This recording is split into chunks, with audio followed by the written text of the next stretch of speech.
రఘుపల్ గారి గురించి చాలా విషయాలు మాట్లాడుకోవచ్చు. నాకు కూడా 37 సంవత్సరాల అనుబంధం. వాస్తవంగా ఖమ్మం జిల్లాలో ఎస్ఎఫ్ఐలో పనిచేసిన నేను యూనివర్సిటీ ఉస్మానియాకి వచ్చిన తర్వాత 88 నుంచి ఇప్పటి వరకు మా అనుబంధం అది ఒక కుటుంబ అనుబంధంగా పార్టీ అనుబంధం. నేను కూడా పార్టీలో టీచర్ని, కుటుంబంలో పెద్దని కోల్పోయిన అభిప్రాయం వ్యక్తం చేస్తున్నాను. బహుశా నేను ఎప్పుడు కూడా రఘుపాల్ గారికి ఫోన్ చేస్తే మీ అమ్మ మాట్లాడుతున్నట్టు బాబు అని చెప్పేవాడు. అంటే ఆ కుటుంబం, పిల్లలు అందరం అట్లా పనిచేశాం. కానీ ఒక ముఖ్యమైన విషయం చెప్పాల్సిందంటే హైదరాబాద్ లో ఆ రోజు 88 ప్రాంతంలో విద్యార్థి ఉద్యమంలో పనిచేయటం, విద్యార్థి ఉద్యమాన్ని నిలబెట్టడానికి ఆ రోజు పార్టీ కార్యదర్శిగా ఉన్నారు. ఒకటి ఉండేది, హైదరాబాద్ లో కొన్ని కాలేజీల్లో తుపాకీ పట్టుకుంటే ఉండాలి, ఉస్మానియా యూనివర్సిటీలో బొట్టు పెట్టుకుంటే చదవాలి, బొట్టు పెట్టుకోకపోతే రూములు ఉండవు. అంటే రామంతపూర్ పార్టీలో తుపాకులు పట్టుకుంటేనే విద్యార్థి సంఘంలో పనిచేయాలి.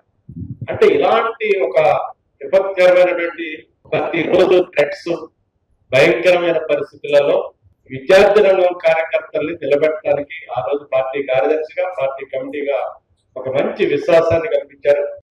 అన్ని కమిటీల్లో కూడా వివిధ ముఖ్యమైనటువంటి బాధ్యతల్లో నిర్వహించడం కూడా చాలా సంతోషకరమైన విషయం. ఇంకొక అంశం, ఈ మధ్య పోయిన సంవత్సరం పరసా గారి శత జయంతి జరిగింది కొత్తగూడెంలో.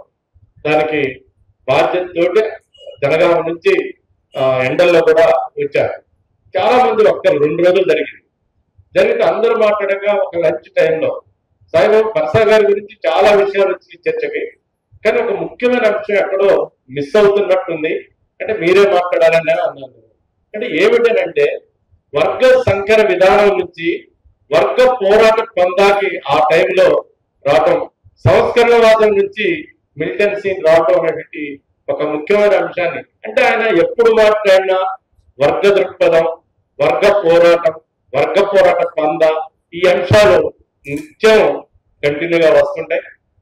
రఘుపాల్ గారు చాలా సందర్భాల్లో మేము హైదరాబాద్ సిఐటి అఖిల స్టేట్ రాష్ట్ర కేంద్రంలో కూడా ముఖ్యమైన నాయకుల సభలు, వర్ధంతులు, జయంతులు లాంటివి జరిగినప్పుడు ఎవరు స్పీకర్ ఉండాలి, లక్ష్మీదాస్ గారు అనగానే వెంటనే రఘుపాల్ గారిని పిలవటం, ఆయన వెంటనే రావటం, ఆ జ్ఞాపకాలని అందించడానికి ఒక తరం నుంచి ఇంకొక తరానికి జ్ఞాపకాలు అందించడం అనేది కూడా బహుశా గత సంవత్సరం చండీగఢ్ లో జరిగినటువంటి ప్రపంచ శాంతి ఎక్సో సభలకు వచ్చినప్పుడు 2-3 రోజుల పాటు కలిసి ఉన్నాం.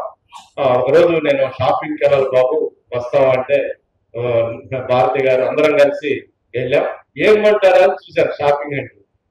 షాపింగ్కి వెళ్ళిన తర్వాత ఏమీ లేదు, ప్రతి కూతురికి నేను ఇక్కడ దాకా వచ్చామని ఇద్దరు కలిసి శ్రీలత లెదర్స్ లో అందరికి హ్యాండ్ బ్యాగులు ఒక గంటన్నర సేపు, అంటే ఒక కుటుంబం కానీ పార్టీ కానీ పార్టీలో పనిచేసిన కార్యకర్తలు కానీ అందరినీ కుటుంబ సభ్యులుగా భావించినటువంటి ఒక గొప్ప కామ్రేడ్ రఘుపాల్ గారికి మరొకసారి విప్లవాలు అర్పిస్తూ వారి ఆశయాన్ని ముందుకు తీసుకెళ్ళడానికి ప్రయత్నం చేస్తాం అందరం.